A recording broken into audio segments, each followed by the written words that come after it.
La musique normalement. Allez, on monte.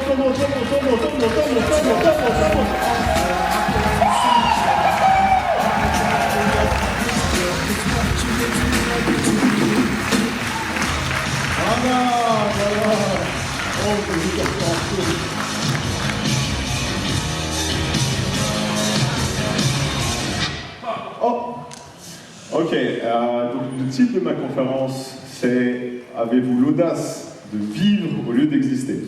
Donc j'aurais vraiment aimé vous dire quelque chose avant de commencer. On est vraiment dans un endroit privilégié, la journée de l'audace. J'aimerais que, je vais vous poser des questions, j'aimerais que vous soyez la plus sincère possible, personne n'est là pour vous juger, ok, cool. Donc, c'est très important pour vous, qui est ok avec ça par applaudissement? Cool.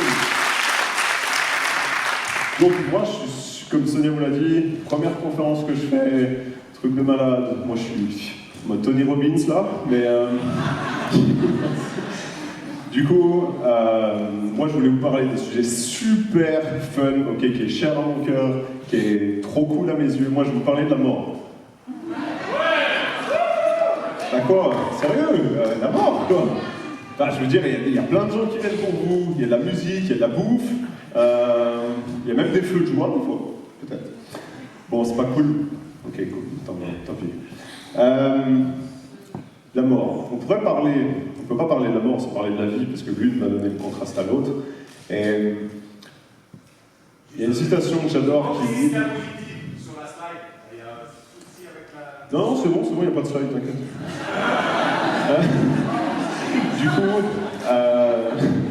Du coup, je voulais dire qu'on ne peut pas parler de la mort sans parler de la vie. Et il y a une citation qui dit que tant qu'un homme n'a pas découvert une cause pour laquelle mourir, il n'est pas à même de vivre. Ça, c'est Martin Luther King qui le dit. Et moi, maintenant, est-ce qu'il vous est déjà arrivé un moment dans votre vie où vous étiez perdu, vous ne savez plus où vous en étiez, vous dites, je manque de repères, je suis frustré, j'ai peur, je suis seul, votre entourage ne comprenait pas ce qui se passait. Est-ce que ça vous est déjà arrivé dans votre vie, au moins une fois, peut-être? Ah, ok, fun, ou pas. Du coup, moi aussi, ça m'est déjà arrivé. Et dans quelques minutes, je vais vous expliquer justement comment faire pour réaliser vos rêves. Même si c'est un grand projet, mais pour justement remettre du sens là où peut-être il y en a un peu moins. Mais pour ça, je vais d'abord en fait, vous présenter une étude qui a été faite par une infirmière qui s'appelle Bronnie Ware, pardonnez-moi l'accent, qui justement a interrogé des personnes en fin de vie et elle a recueilli des choses intéressantes. Elle a remarqué qu'il y avait 5 regrets qui revenaient constamment. Alors le premier regret, c'est « j'aurais aimé vivre la vie que je voulais, pas celle qu'on attendait de moi ». Ensuite, le deuxième regret, c'est j'aurais voulu consacrer moins de temps à mon travail. Ensuite, c'est j'aurais voulu que, même moi j'ai oublié, d'exprimer mes sentiments. Okay. Ensuite, c'est je regrette de ne pas être resté en contact avec mes amis. Et le dernier, c'est j'aurais aimé m'autoriser à être plus heureux. Et moi j'ai une question dans tout ça pour vous. Voulez-vous vivre votre vie avant d'être mort, ou être mort pendant que vous êtes en vie, et finalement n'avoir connu que la mort en espérant la vie?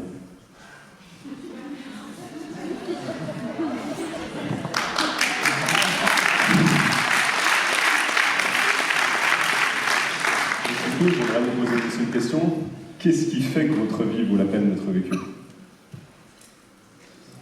Donc, depuis tout à l'heure, je vous raconte une petite histoire, mais concrètement, qui je suis pour dire ça? Alors, tout commence en 1993, en 1993. Donc oui, je n'ai que 26 ans, donc pour ceux à qui ça donnera un coup de vieux, c'est pas mon intention, ok.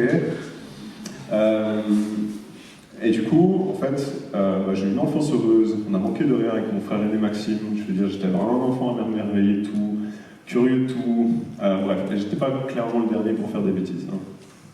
Et du coup, par contre, j'ai vu que si la vie avait prévu quelque chose pour moi, j'aurais pas forcément pu passer au travers, mais c'est pas comme ça que j'avais envisagé mon futur avec mes yeux d'enfant en tout cas.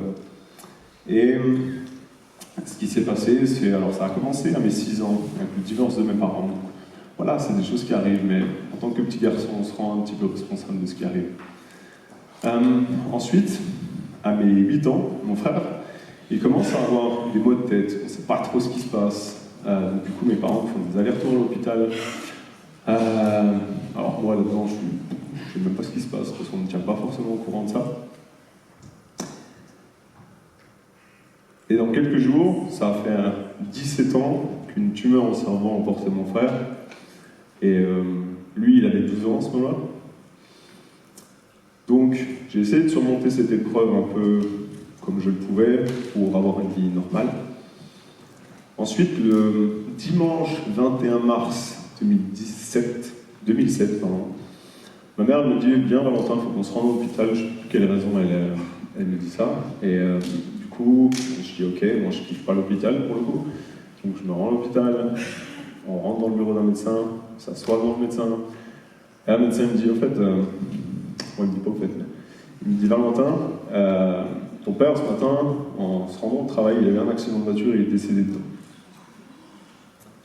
Moi j'ai 14 ans à ce moment-là, mon monde s'effondre un petit peu.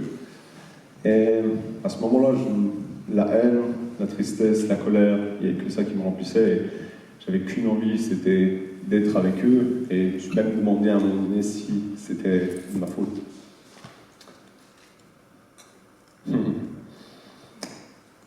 Et du coup, je me suis dit, Valentin, construis-toi une carapace si épaisse qu'il n'y a plus rien qui pourra t'atteindre. Et c'est ce qui s'est passé. À mes 17-18 ans, je me suis construit cette carapace physiquement par la musculation, 5-6 fois par semaine, 2 heures par jour. Bref, pour défouler toute cette haine que j'avais au fond de moi. Et du coup, ce qui s'est passé, c'est que mon corps était ma seule préoccupation à ce moment-là. En parallèle, je continuais mes études, mais je faisais les choses pour faire et il n'y avait pas trop de sens du coup. Et par la suite, quand j'ai arrêté mes études, pendant 2 ans et demi, ma vie s'est résumée à manger, dormir, m'entraîner. Manger, dormir, m'entraîner. C'était le jour sans fin. Je faisais que ça.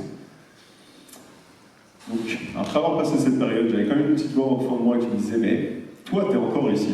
Eux, ils sont plus là.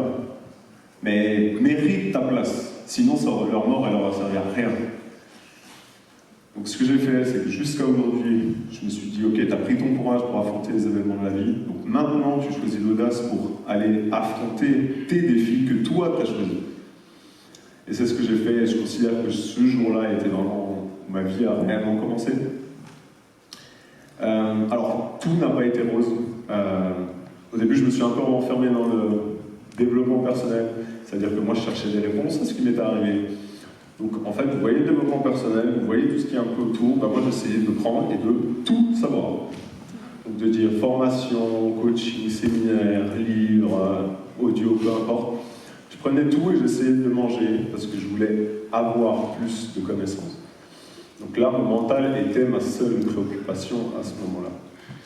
Ensuite, par la suite, pendant quelques mois, je suis allé un petit peu dans le domaine de la spiritualité, qui est un domaine assez intime avec le développement personnel. Et là, je me suis dit, j'ai fait des retraites, des expériences un peu cheloues pour certaines, bref, des messages d'un autre monde ou quoi. Et là, j'étais en mode, t'inquiète, l'univers, il a tout envoyé. J'ai mon âme me guide. Alors, on me disait, hein, des actions sinon. Non, c'est bon. Ça va venir. J'ai dit, ok. Donc là, à ce moment-là, mon esprit était ma seule préoccupation. Et à un moment donné, je me suis dit, ok, je suis allé me balader en forêt, comme j'aime bien le faire régulièrement, et là, je m'assois sur un arbre pour rêvasser. Là, je me dis, c'était le lendemain d'une grande tempête, et je me dis, putain, les arbres, ils sont toujours là, quoi. Et je me dis, il faut quand même une sacrée dose d'événements pour tenir en équilibre cette forêt. Il faut autant de pluie que de soleil, autant de lumière que d'ombre, autant d'hiver que d'été. Je me suis dit, si j'appliquais ça dans ma vie, cet équilibre. Donc, du coup, c'est ce que j'ai fait. J'ai pris le corps, le mental, l'esprit, et je me suis dit, là, on va aller ensemble. Et c'est là que ma vie s'est transformée. Et aujourd'hui, je veux être l'exemple que j'ai pas eu personnellement. Après, la vie fait aussi de très belles choses. L'année dernière, j'étais le seul homme de ma famille restant qui s'appelait Colin, parce que mon nom de famille c'est Colin. Et l'année dernière, on peut dire qu'on est deux maintenant.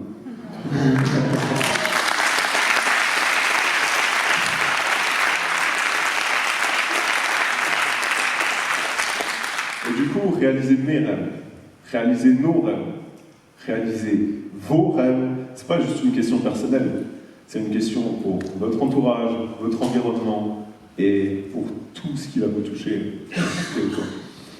Et du coup, ce qu'il y a derrière ça, c'est qu'il y a une citation de Marianne Williamson qui dit que si on laisse briller notre lumière, inconsciemment, les autres vont être libérés de la leur. Je refais. Quand justement on laisse briller notre lumière, les autres vont être touchés par ça. Et si on se libère de la peur, les autres vont être libérés aussi de cette peur. Okay. Donc là, je parle de rêve depuis tout à l'heure, c'est cool, c'est fun. Qui dans cette salle considère qu'il n'a pas de rêve? En levant la main.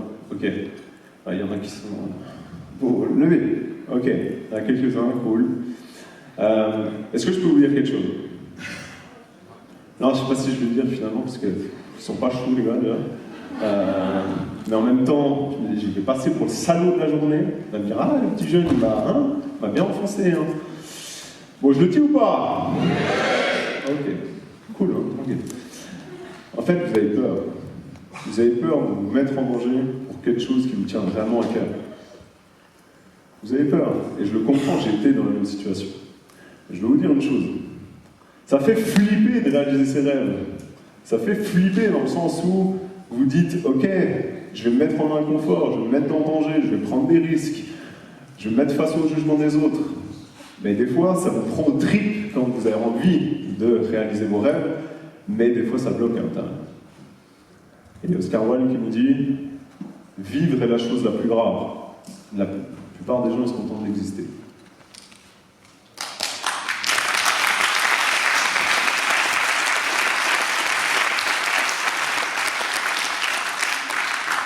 Elle pique aussi, celle-là.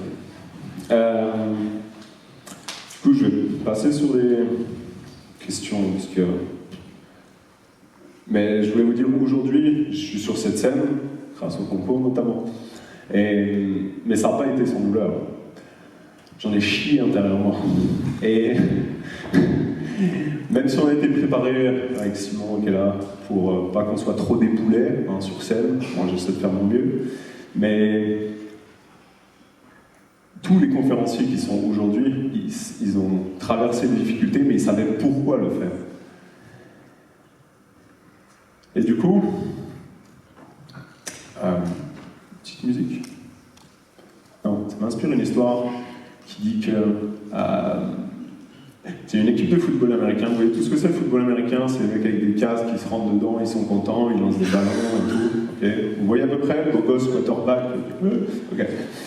Donc du coup, cette histoire, elle dit, ils arrivent, ils sont à la mi-temps d'un match super important, ils se font défoncer de 50-0. 50-0, c'est énorme. Et du coup, les mecs, ils arrivent à la mi-temps, ils sont vestiaires, ils sont dépités, un peu plus... bref, les mecs, ils se disent, ok, le match, il est mort. Et là, leur coach, il arrive, il va leur faire un speech qui va leur faire remporter le match. Il leur dit cette chose-ci, il y a deux choses dans votre vie que vous ne contrôlez pas. La date de votre naissance, la date de votre mort. Pourtant, sur votre pierre tombale, c'est ce qu'il y aura noté. Votre prénom, votre nom, date de naissance, date de mort. Il dit, le seul pouvoir que vous avez, c'est sur le trait d'union qui est entre les deux. Il n'en revient qu'à vous de remplir de moments de célébration, de joie, d'aventures passionnantes. Personne n'a envie de voir mourir ses proches, ses enfants. Et ça vous montre ce trait d'union que tous les jours, vous avez la chance de vivre à votre maximum. Et ce, peu importe la date qu'il y aura avant ou après ce trait d'union.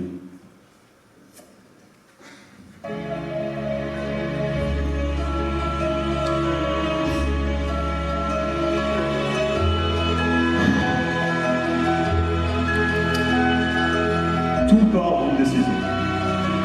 Tout ce que je vous ai dit aujourd'hui ne vaut strictement rien si vous n'avez pas quelque chose dans votre vie là dehors.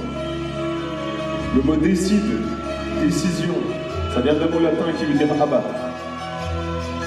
Est-ce que dans votre vie, vous avez déjà tué toutes les autres options que vous avez? Vous étiez tellement sûr de ce que vous alliez réaliser qu'il n'y avait pas d'autre choix. Est-ce que ça vous est déjà arrivé dans votre vie? Il y a des têtes de killer dans la salle. Ne me mentez pas, c'est déjà arrivé. Ok? Donc maintenant, prenez de quoi noter, un stylo, papier, cuisse du voisin, il ne voudra pas, s'il vous plaît.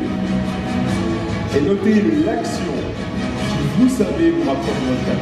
Notez l'action qui, vous savez, va vous rapprocher de votre rêve, de faire basculer votre vie.